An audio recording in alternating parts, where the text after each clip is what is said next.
हम वो घर बेच करके दूसरी जगह चले गए थे चूँकि। तो उस वक्त जब दूसरी जगह चले गए तो हम स्टूडेंट थे चूँकि, तो पढ़ाई कर रहे थे, तो RSS वालों की हमसे मुलाकात हो गई। उन्होंने हमारी तश्कील कर ली अपने प्रोग्राम में जाने के लिए, जो कि हमारे प्रोग्राम में चलो एक बहुत अच्छा प्रोग्राम है, हमारे साथी थे। हम चले गए अपने कॉलेज में ही, हमारा वो प्रोग्राम था, 3 दिन का प्रोग्राम था उनका, RSS वालों का। तो हमने वो अटेंड किया, तो उसमें खाने वगैरह का भी निज़ाम था। तो पहले दिन तो उन्होंने जो है बहुत अच्छी अच्छी बातें बतलाई उसमें, जो है गुनाह के छोड़ने पर, जितने जो है गाने गाना, शराब, जिना, ये वो सारों की बुराई करके उन्होंने कहा कि इन्हें छोड़ना चाहिए, ये सब गलत हैं। वेदों का पाठ पढ़ाया, वेदों के मंत्र जो थे उनको बतलाए कि इसमें सब जो है गलत कहा गया है, इन सब गुनाहों को। फिर दूसरे दिन जो उन्होंने सबक पढ़ाया, जो बात की, वो अपनी मुस्तकबिल के बारे में उन्होंने बतलाया कि हमें मुस्तकबिल कैसे गुजारना चाहिए, किस तरह वेदों ने, पुराणों ने हुक्म दिया है कि किस तरह अपनी ज़िंदगी गुजारना चाहिए।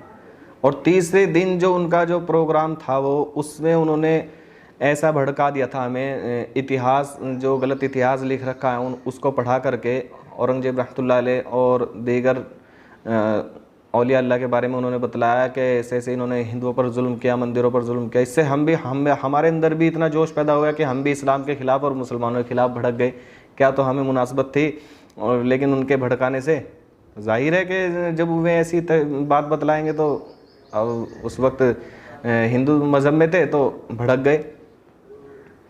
और इस्लाम के ख़िलाफ़ और मुसलमानों के ख़िलाफ़ हमने भी, अक्षत्रिय 4 शोबे होते हैं उनके यहाँ पे, खिदमत गुजारी का, एक जो है गुरुकुल का, वेदों के पढ़ाने का, और एक क्षत्रिय का, 3 शोबे होते हैं। तो 3 शोबों में हमने अक्षत्रिय, जिसको बोलते हैं मुजाहिद, उसमें हमने अपना नाम लिखवा लिया। तो हमें वहाँ पर जब चलने लगे तो हमें एक किताब दी गई, सत्यार्थ प्रकाश, कि इसको पढ़ना, ये तुम्हारे लिए गाइडलाइन है, एक गाइड करेगी तुम्हें। हम उस किताब को लेकर आ गए और हमने उसे पढ़ना शुरू किया। तो उस किताब में कुरान करीम की आयतों के जो है बरखिलाफ़ बहुत सी बातें लिखी हुई, और उन्होंने जितनी बातें इस्लाम के बारे में बतलाई, और कुरान शरीफ की वहाँ आयत पढ़ कर बताई गई थी, हदीस पाक भी बतलाई गई थी वहाँ पर कि इस तरह भड़काते हैं, इनके मज़हब में, इस्लाम मज़हब में इस तरह काटते हैं, इस तरह करते हैं। तो अल्लाह ही की तरफ से, पता नहीं उस ईश्वर की तरफ से मेरे दिल में एक ख्याल पैदा हुआ कि जिसने, वैसे तो हम कहते हैं कि सबका मालिक एक है और ऐसे कहते फिरते हैं, तो फिर वो ईश्वर, वो अल्लाह ऐसा क्यों हुक्म देगा। तो इसके लिए मेरे दिल में जिज्ञासा पैदा हुई, एक लगन सी लगी कि मैं इस्लाम के बारे में थोड़ा पढ़ूं। तो मैंने इसकी कोशिश की और अल्लाह ने मेरा साथ दिया। तो मुझे एक किताब हासिल हुई। उस किताब का नाम था इस्लाम आतंक या आदर्श, पंडित लक्ष्मी शंकराचार्य की।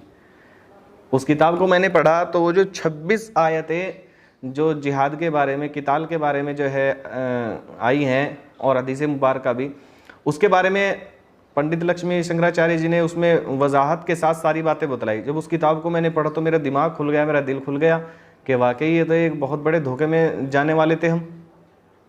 तो मैंने वहाँ जाना छोड़ दिया, उन RSS वालों के यहाँ, आर्य समाज वालों के यहाँ जाना छोड़ दिया।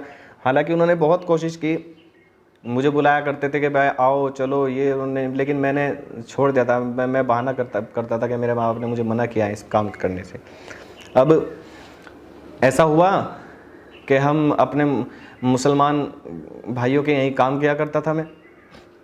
तो उस वक्त 2014 का दंगा शुरू हुआ, 2013 का दंगा शुरू हुआ नवंबर में, मुजफ्फरनगर दंगा। तो अब चूँकि मैं मुसलमानों के यहाँ काम किया करता था तो हिंदू लोग भी डरे हुए थे कि कहीं मुसलमान कोई नुकसान ना पहुँचा दे, और मुसलमान भी डरे हुए थे।